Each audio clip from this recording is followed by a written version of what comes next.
So red wine and white wine, the great debate. Is this really a debate? Well, no, it's not a debate at all. It's not a debate like iPhone or Android or the proper way to draw an X. Should you bite or lick your ice cream? Does the person who gets middle seat really get both armrests? Do you wash your feet in the shower every time? What is the proper number of towels that you should own? Is it a crime to peel a chicken nugget? I literally typed in like ridiculous debates on the internet. Those were the top ones that came up. But another serious one is Miracle Whip versus mayo. Have you ever gotten into a debate about that? Whew, some people, it's like murdering somebody and then bringing Miracle Whip into their house. Like that's the order. Some people are really passionate about their mayo. Anyways, what we're going to talk about here is red wine versus white wine making.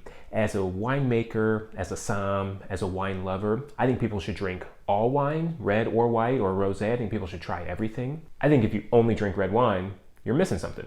If you only drink white wine, you're missing something. It's like only ever eating chocolate chip cookies or only ever eating steak. Both those things are delicious, but you might be missing, the white chocolate chip macadamia nut cookie. If you ever had one of those, they're freaking delicious. So what we're going to talk about today is white wine and red wine making. We're going to leave all the opinions at the door. Let's get started.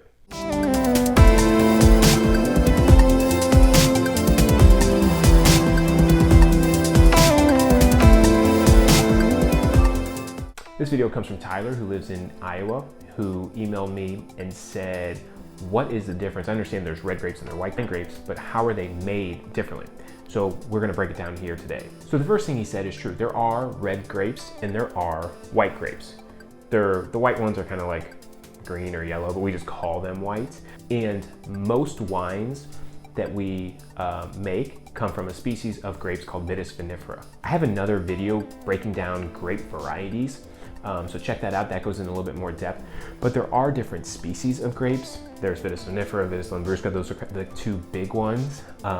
And most wine grapes, if not all wine grapes, most wine grapes, let's just leave it at that, are Vitis vinifera. These are grapes that originated in Europe, and we brought those grapes over here, planted them here, and now we grow them here, such as Cabernet, Merlot, Syrah, Chardonnay, Sauvignon Blanc. That's kind of why they have some of those French, Italian names, Barbera, Sangiovese. That's why they have those names, because they originated over in Europe somewhere. So there are red and white grapes. Now the difference comes mainly in the skins. The skins of the grapes are different colors. So red grapes have a red skin and white grapes kind of have like this yellowish skin. The pulp, the juice and everything in the center it's not totally the same, but for sake of argument, it's pretty much the same. So you can make white wine from red grapes. In Champagne, there's 3 grapes that are allowed in the region of Champagne: Pinot Noir, a red grape, Pinot Meunier, a red grape, and Chardonnay, a white grape. But most, 99% of Champagne is white, because what they do is they separate the skins from the juice right away on those red varieties, and so it doesn't pick up any color. It's still that clear yellow white wine type color. Sorry in advance, because you're probably going to hear me talk about pressing a lot throughout this video, and I did make another video that talks about basic winery terms from like harvest all the way through, so check that out. I talk about pressing a little bit more in depth, but basically the main difference between white wine and red wine is when you press the grapes. So check out that other video, basic winery terms. I go into a lot of depth about the definition of pressing and what that means, but a quick analogy and a quick definition for pressing is using a colander in your sink. So if you have a colander and you put grapes in there, then underneath that colander you put this bowl, and then you put grapes in the colander, then you smash them, and then you pick up the colander and like move it to the side. In the bowl is going to be juice. Okay, that's what pressing is. That's basically the definition of pressing on a high level. So with white wine, the very first thing we do is press. That's the very first thing we do. With red wine, it's the very last thing we do is press. Again, check out that basic winery term video if you want a little bit more in depth. In my fermentation video, that kind of explains a little bit of this too from a winemaking perspective with fermentation. But long and short, white wine, we press the grapes very early on, the very first thing we do. Red wine, that's the very last thing we do. So with white wine, when we inoculate, when we put yeast in there, or when yeast just start eating the sugar, basically they're just eating it in juice. There's no solids. In red wine, when the yeast start eating the sugar, there's tons of solids and skins and seeds, all these other things floating around in solution. Again, check out that fermentation video. That might help explain this a little bit better. But think of it this way. If you go up to 2 vessels that are fermenting wine, one's fermenting red and one's fermenting white. And if you were to take like a cup and scoop in there and drink it, the white wine is just gonna be like wine or juice. It's just gonna be clear. There's nothing gonna be in there. If you scoop up the red one, there's gonna be a bunch of crap in there. There's gonna be a bunch of seeds. You would try to drink it, you would get like stuff stuck in your teeth. It would be a mess. So that's the main difference. With white wine, the skins are gone. They're long gone. We're just fermenting juice. With red wine, the skins are still there, the seeds are still there, there might be some stems there if we use some whole cluster. So there's a lot of other components there in the red wine fermentation vessel versus the white wine fermentation vessel. So with that, I want to transition into some fermentation vessels between red wine and white wine. As a winemaker, it's easier to ferment white wine in a barrel because of what I just laid out. You don't have to mess with all the skins. Because in a standard barrel, you have like this tiny, it's called a bung, the bung hole, and you really can't get all your skins in there and then get them all out cleanly. Now with white wine, you don't have any of those skins, so it's no big deal. You can just pump all that juice into a barrel and ferment it and leave it in there, it's no big deal. With red wine, you have to deal with all the skins and the seeds, and like I said, maybe even the stems. That's gonna be hard to get into that little bunghole, and it's gonna be hard to get out. Okay, grow up. In the wine industry, there's so many bunghole jokes, it's ridiculous. But hey, I didn't name it the bunghole, okay? I didn't name it that. That's just what it's called. I wonder who did name it that. Had to be a French guy. Anyways, you can ferment red wine in some sort of oak vessel.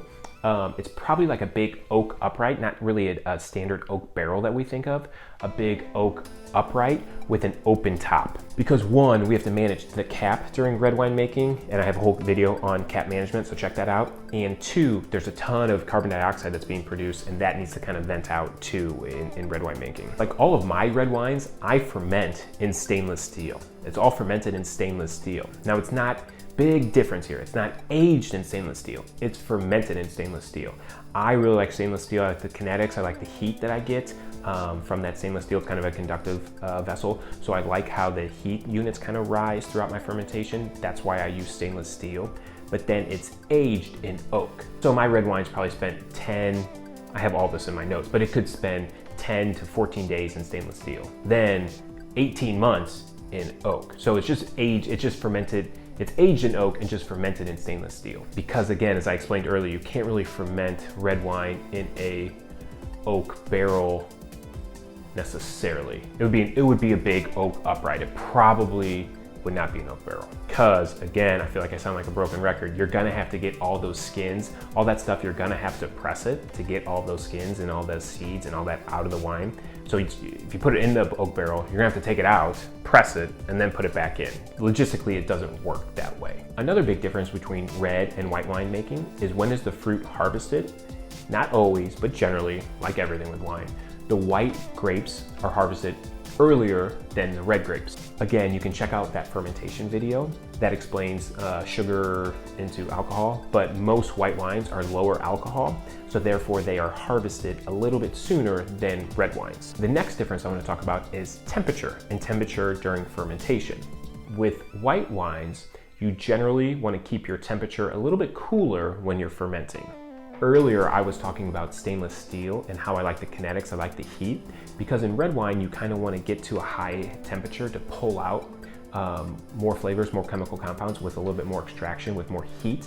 You can pull out some more flavors. You don't want to go too high, but you kind of want to hit a sweet spot. Now with white wine, you're not really pulling out that many flavors from the skins because the skins aren't there. So what you're trying to do at white wine is ferment at a cooler temperature and trying to preserve some of those pretty aromatics.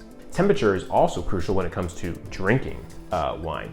Here's my favorite rule that I tell people all the time for drinking red wine and white wine. You don't have to listen to it, but this is what I do. This is what my wife and I do all the time. So we call this our 15-minute rule for drinking wine.